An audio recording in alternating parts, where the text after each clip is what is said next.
I'm going to show you how to make one of my all-time favorite summer desserts, which is really easy and rustic, and it centers around summer berries. Now you can use just one type of berry if you have a bumper crop of strawberries or raspberries, but if you have the option to use a couple different types of berries, I suggest it because I like all the textures and flavors. Now if you have some big berries, if you're going to include some strawberries for example, you're going to want to cut them down into smallish pieces, about the same size as a raspberry or blueberry. Obviously, you want to take that core out. Now I'm just going to cut these berries up into rough pieces. All right, these blackberries are mammoth. I don't know what blackberries these are. They're just huge. That one's a normal size, but the other ones need to be cut down a little bit. So I'm just going to cut them in half. Some of these larger ones I'm actually going to cut into quarters. Oh, beautiful.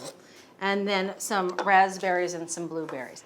So the berries are done. Now let's work on the dry ingredients. Again, nice and easy. This is a great recipe for beginners. We need 7.5 ounces of all-purpose flour. If you were to use that in cup amounts, that's a cup and a half. There we go, 7.5.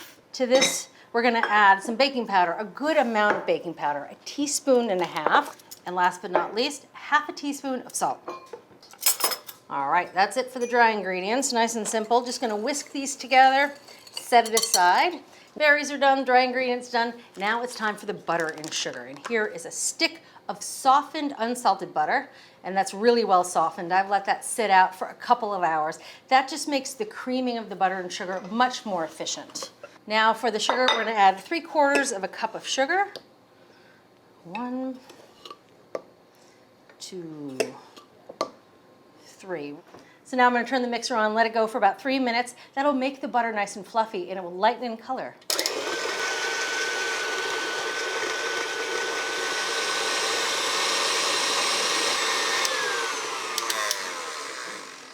All right, so that's been about 3 minutes and you can see the color and the texture of butter has changed quite dramatically. It's fluffy, it's lighter in color, and that's how you know you've incorporated some good air in the butter, which helps give the cake a delicate texture and some lift. So that's good. Now it's time to add the eggs, and we're gonna add 2 whole eggs and 1 egg white. There's the 2 whole eggs and 1 egg white. All right, so I'm gonna scrape down the bowl here. Now we're gonna add the eggs, roughly 1 at a time.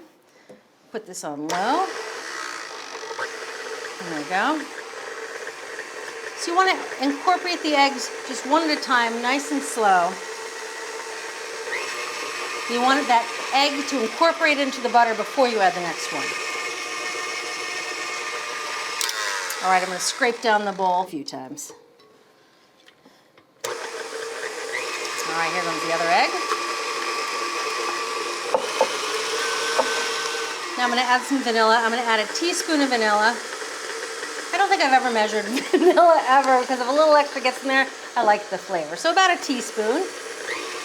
And at this point, if the batter looks a little curdled, you're doing things right. That's exactly how it should look. All right, now time to add the dry ingredients and the rest of the wet ingredients, which is just 1/3 cup of milk. And to make sure they get into the batter nice and evenly, I'm gonna add a little milk, a little flour back and forth. So you start by adding about 1/3 of the flour mixture. And I'm gonna add about 1/2 the milk.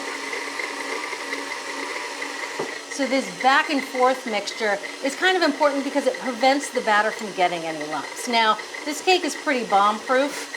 If you happen to add it all at once, it would be totally fine. But it's good practice for cake making because some cakes are more finicky. So it's the rest of the milk, the rest of the dry ingredients. All right, I like doing the last little bit by hand. That way I know everything's nicely incorporated. All right, so now you can see there are flour all around the sides of the bowl, and this is just your time to clean up the bowl, make sure there's no dry bits lurking anywhere. Okay, last we're gonna fold in the berries using a gentle touch. You don't wanna beat the berries up too much. They've been drying on this paper towel, and now I'm gonna use the paper towel as a little sling.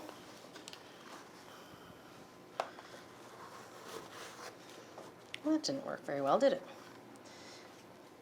Oh, some berries on the loose. All right, And again, just using a gentle touch, just gonna fold the berries in. And you can see it's a lot of berry to cake ratio, which I really like. That looks pretty good. Now into the pan it goes. This is a 9-inch springform pan. And that means the sides come off before serving, which means it's just easy to serve a pretty slice of cake.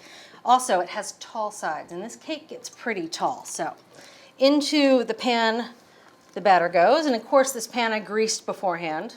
I like using a baking spray for this. That's a spray, it's aerosol, that is vegetable oil mixed with a little flour. Works perfectly here. But you could grease the pan with butter or just use veg oil spray. All right, now we're just gonna smooth the batter out. Now the cake does some self-leveling in the oven, so you don't have to go too crazy here. All right, last but not least, just a little sugar on top. This is 2 tablespoons of granulated sugar. All right, ready for the oven. It is just a 350-degree oven for about 45 minutes. And you know it's done when you insert a skewer into the center and it comes out and it's perfectly clean. So the cake is out of the oven and cooled, and it's almost time to serve it. But first I'm gonna make a little bit of whipped cream to serve alongside, and I'm gonna make it lemon whipped cream because I love that little lemon essence along with the summer berries. So to make lemon whipped cream, I'm gonna use a little bit of lemon zest, about a teaspoon of lemon zest. I just use my eyes. I don't measure this stuff. All right, now we're gonna add a little bit of lemon juice, about a teaspoon. That looks good.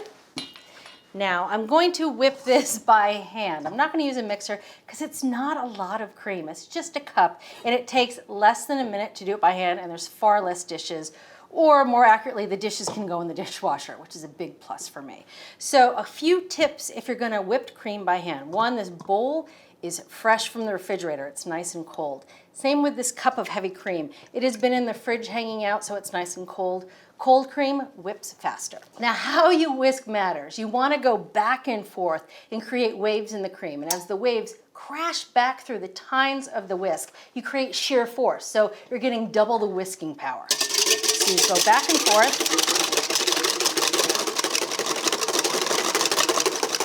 I've timed myself doing these. I've had contests, and I can easily do this in 45 seconds.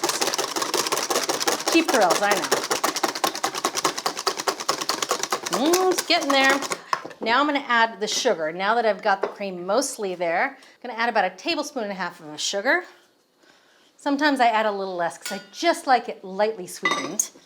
Now the other thing about whipping cream by hand is you can stop right when it's starting to thicken, and so you don't over whip it. Because once you see this texture, you're just a few whisks away of soft peaks, and it's hard really to stop the mixer in time. And that's when you get over whipped cream that's kind of stiff and broken looking.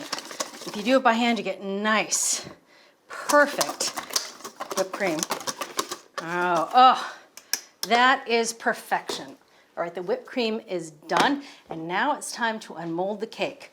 So what I'm gonna do is take a paring knife. I'm gonna run it around the outside of the cake just to make sure it's loosened from the sides of the cake pan. I'm being very careful not to scrape the sides of the nonstick pan, but it's nice and loose. This pan was greased pretty well. Now I'm gonna pop off the sides. And now, time to put it on a cake platter. For this, I like using a large offset spatula. You can slide the spatula under the cake, and then just gently transfer it right to the platter. And also with your spatula under there, you can also center the cake a little bit. And I like putting the whipped cream on each slice. So here I'm gonna take a nice slice out. I love how that sugar, some of it melts, some of it doesn't. Makes a nice glossy top. Ooh, hoo, hoo. Get a nice dollop of whipped cream. Oh, hello. Have a little taste.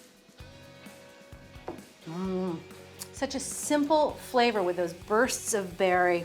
That little bit of lemon whipped cream on the top is so good. And I love getting a bite of the blueberry, a bite of the strawberry. Perfect. And there you have it, an easy summer berry cake. See you next time. Thanks for watching. What'd you think? Leave a comment below and let me know what you're excited to cook this week. And while you're at it, hit that subscribe button.